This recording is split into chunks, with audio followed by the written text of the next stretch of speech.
Thank you very much for coming. It's very early, so I really appreciate that you decided to join and learn a little bit about how we are trying to marry the projections of the energy with the projections of the climate.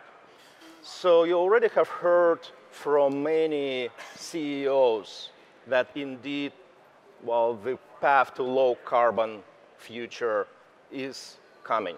Well, we are not sure how fast, we are not sure what is the dynamics, what will be the suite of the technologies, but we need to understand, we need to have some expertise and some analytic tool to understand, well, what are the different scenarios, what are the different pathways, what is the cost of doing things, what are the policies which might be in place, which are going to impact the strategic decision of the companies, but also which is going to impact what is the welfare of those states, those governments and citizens which are imposing those policies. Because if you are trying to replace one energy with another source of energy, and if that competing energy is not economically competitive yet, well, it means that you have the cost of the policies, and that cost of the policy has to be reflected somewhere. And that is going to affect the markets, that's going to affect the business, that is going to affect the dynamic of your product, how that might evolve in the future. So a lot of discussions here in this conference has been, well, what will happen in the next 5 years? What will happen in the next 10 years? Well, you see from the title, it's quite ambitious. Well, we are trying to understand what is going to happen for the whole century, what the pathways we are envisioning under different scenarios, how that future might evolve. So the first slide, which I'm showing here, is telling you that you cannot look at the energy and climate in isolation. It's not just about the energy, it's not just about the climate.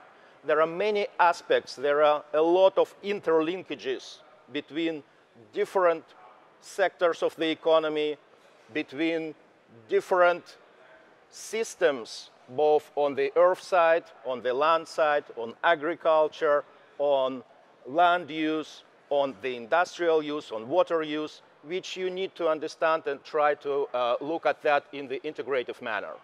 So that's exactly what we are doing at the MIT Joint Program on the Science and Policy of Global Change. So I'm a deputy director of that program, and we've been doing that for 25 years, where we are trying to make sure that we talk the same language. So our economists and policy analysts talk to scientists and understand their language, and the scientists are speaking and understanding, well, how fast you can move in order to achieve those climate goals, which scientists seem to understand that we have to move much faster in comparison how we are moving. Well, we at MIT try to make sure that we can put that into some type of the analytic tool, and the main idea of that tool is to test our intuition. So we all think that we are great experts, the best in the world, but it's always nice to test our intuition. And so this analytic tool is actually making sure that we cannot lie that easily. So it makes sure that whatever story we are telling, well, there is a very good foundation why we are telling that story and what is driving that. And we can unpack all these interlinkages. So just to give you an example, well, if you want to understand how the huge biofuels industry is going to impact the future and how that might contribute to low carbon pathways, well, it's not just about production of the biofuels. It's about the land which you are going to produce, and it's about the land which has to be cleared somewhere else in order to make room, for example, for that corn which is going to be converted to ethanol, but you have to have that agricultural product produced somewhere else, and you need to count all these linkages in order to understand, well, what's the overall impact?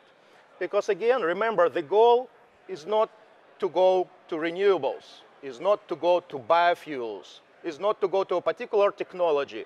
The goal is to make sure that we are preserving our planet. And so, well, that's the decision which has to be made, how to do that in the most efficient way in order not to waste the public money. Because you can do it in many different ways, and the cost of the policies might be different, and the overall impact of the policies might be quite different. So this is just a schematic of our Earth-human system interaction model, where we are trying to understand these linkages, how humans are affecting Earth, how that is affecting atmospheric chemistry, how that affects oceans, how that affects land use, how that affects water use, and what are the feedbacks back to the economy. And so this is the tool which we are using in order to test our intuition, how well we understand all these processes. Well, on the economic side, and closer to the topic of this conference, we are looking at the current energy technologies, and we are looking at the advanced energy technologies in order to understand what is the economics, what is going to drive that competition in the future.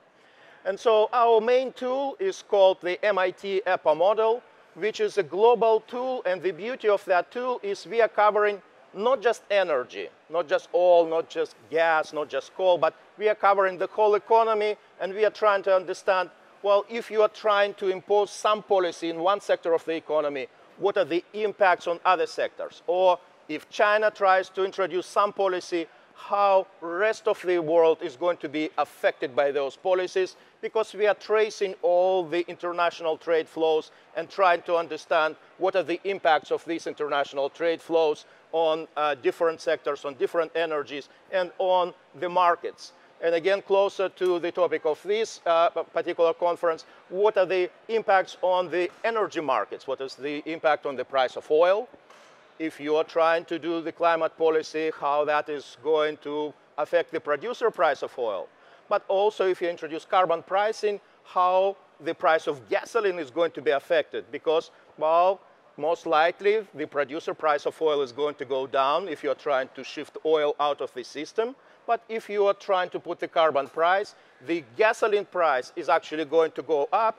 And this is where you have to make sure that you're representing this competition in the correct way, because, well, that's what is going to drive the consumer decision. Do I buy ICE vehicle or do I buy electric vehicle? Because the prices are going to be very different of the electricity and refined oil or gasoline, and so that is going to affect the economics of those decisions. So we are trying to put a lot of emphasis on the technology. So we are Institute of Technology. So therefore, we are talking to our engineers and our researchers trying to understand, well, what is the latest? What can we quantify the cost? How we can quantify the cost of carbon capture and storage? How we quantify the cost of hydrogen? And when we are trying to put those technologies into the modeling system and see what is the competition, what is the relative cost, and how we are evolving over time. What we are producing and what we are trying to show the world is something which is called Energy and Climate Outlook. So if you go to our website, Global Change MIT EDU, well, that's in the public domain. Well, this is a very short publication intended not to go into many, many details and many aspects of our modeling, but rather to tell a short story where we are currently, where we are going with current policies, and what is the likely impact both on the energy system and on the climate system, on air pollution, on water use, on land use. And so we are doing these outlooks and focusing on some parts in this outlook, in the latest outlook. We are trying to understand a little bit more about the impact on food prices, on food consumption, on water use, and other things, in addition to our usual prescription where we are going in terms of the energy system. I'll start with this graph, and I've divided the information into just 4 regions. So we have many more regions in the model, but just for illustrative purposes, I've divided that into 4 different regions. So you see the developed world, so US, Canada, Europe, Japan, and so on. You see the developing world, other G20s, so mostly that's China, India, Brazil, Russia, South America, South Africa. And you see the rest of the world, but, well, I also separated Africa. So if you're going to compare about the projections for the population, well, take a note where the people are going to be, where the growth in population is going to be. And you can compare where the projections of the wealth is going to be. And so all this is going to drive how the world is going to evolve into the future. And then I'll illustrate some of the variation. Well, what if we are going to assume slightly different projections where the wealth is going to develop? So most of the growth of population is actually going to happen not in developed worlds, so not in the US, not in EU, but in these new markets, and that is going to have the implication for the energy development into the future. So, well, when we put the latest pledges, so most of you have heard about the Paris Agreement. So if not, well, that's an agreement in 2015 where 195 countries get together and said, well, we have to do something about the climate. Something is happening. We are not sure what, but, well, we'd better prevent those dangerous potential impacts which we may see in the future. So the world decided, well, that's what we need to do. And what they have decided is that every country is going to submit, and now most of them submitted, something which is called NDC, Nationally Determined Contributions. So what the country is going to do about that in the period up to 2030. So it's not all the way to 2100, but only the pledges are, most of them, well, some of them for 2025, some of them to 2035, but most of them up to the period of 2030. So we put all these pledges, region by region, country by country, and try to see, are we consistent with the stated goal of that gathering? And the stated goal is to stabilize the climate and prevent the increase of the temperature to no more than 2 degrees, and better, less than 2 degrees. So, well, just a simple math is going to tell you that, well, we have to reduce emissions. And you have heard, oh, by mid-century, by 2050, we are going to be net zero. Oh, we are going to reduce those emissions dramatically.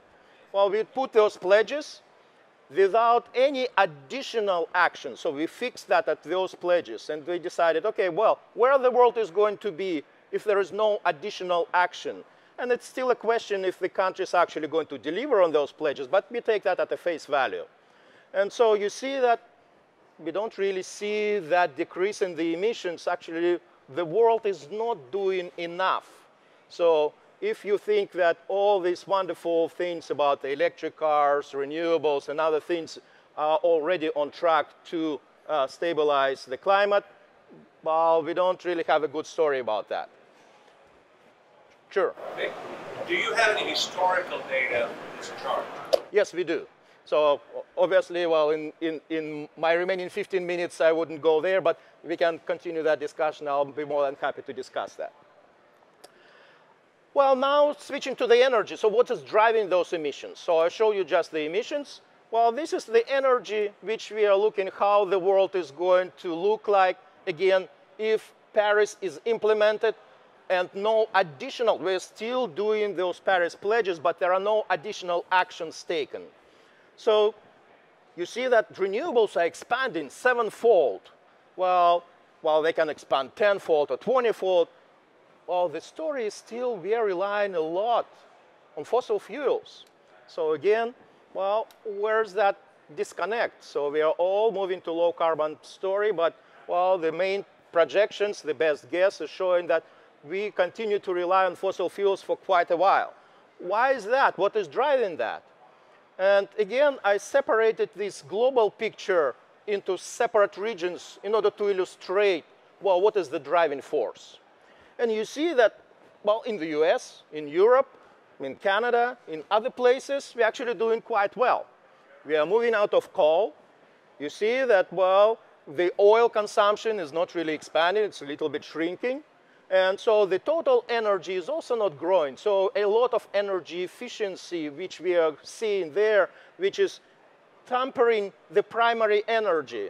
And so, but if you are going to take a look at other G20s, well, this is where all the action is happening. This is where coal is stabilizing thanks to some actions, so some announcement out of China, India, and other places. But still, there is some increase in coal in other places. So in Southeast Asia, well, they're building coal power stations. In Japan, they're building coal power stations. So well, the story is not just one way, at least, again, looking at the current policies and current understanding where the world is going. Well, my favorite picture is Africa. You remember I started showing you where the people are going to be. Well, take a look at the relative use of energy in Africa.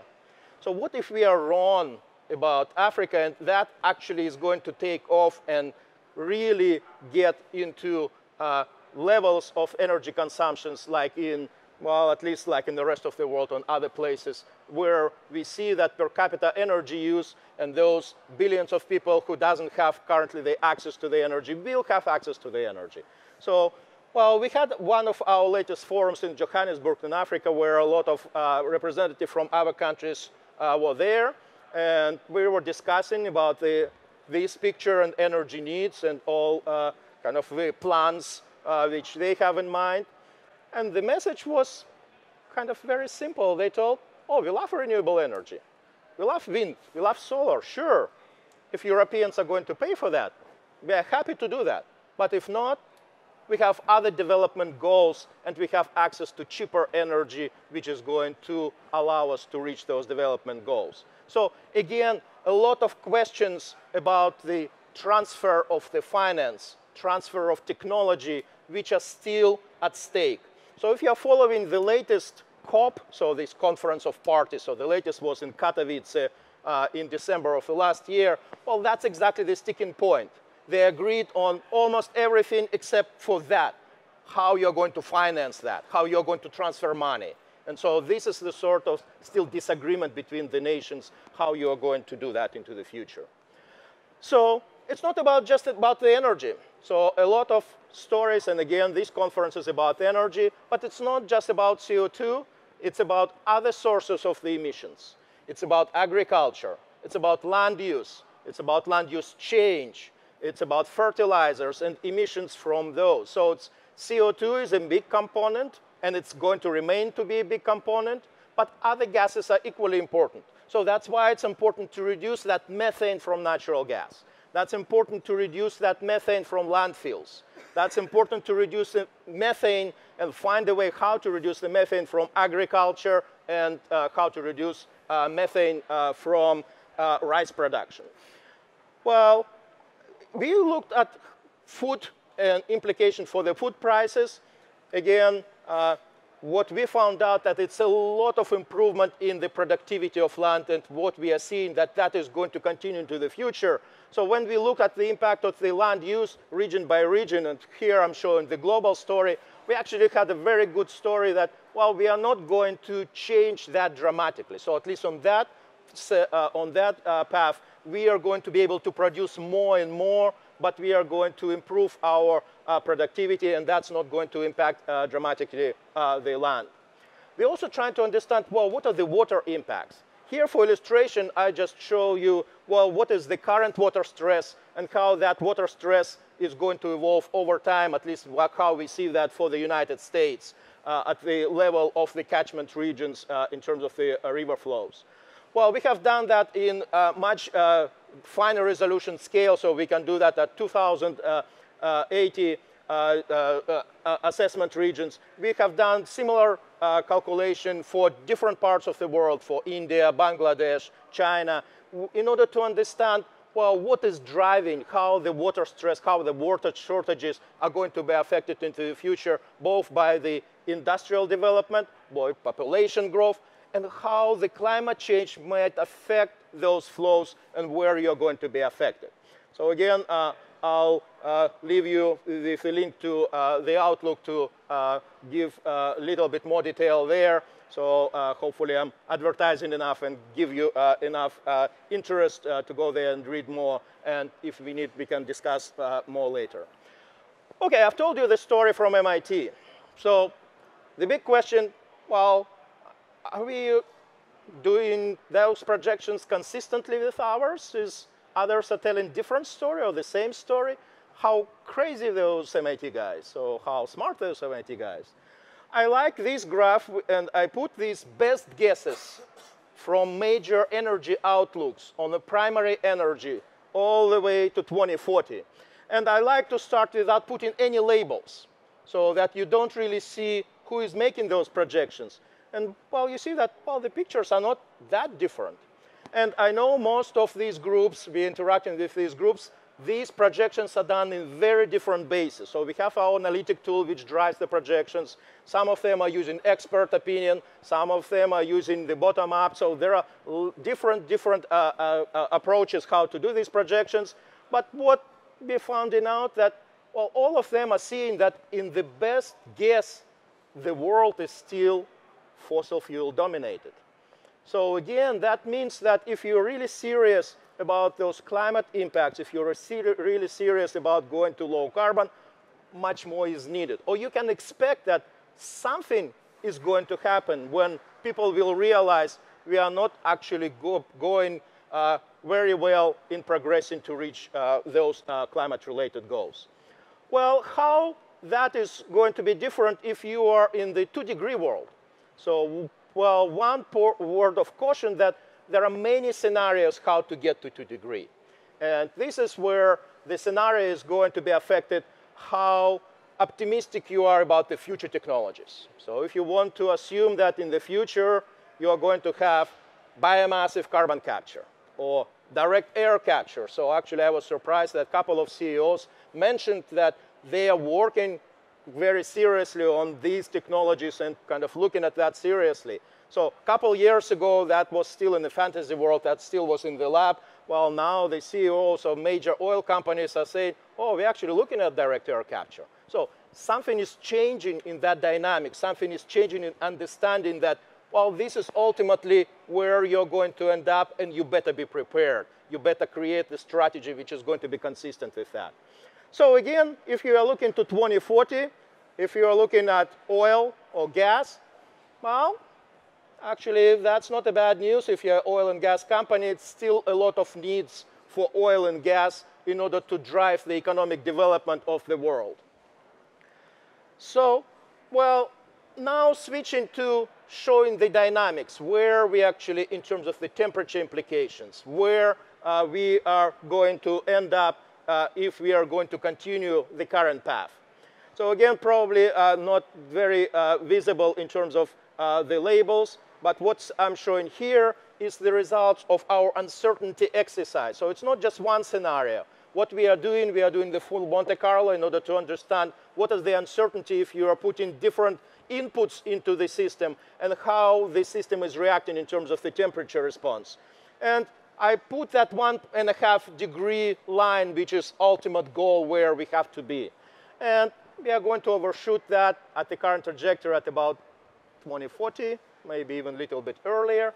So again, if we are continue on this path where we are currently, well, that's where we are most likely going to end up. And this is the sum of the implications of that: change in precipitation, change in sea level rise, change in ocean acidity.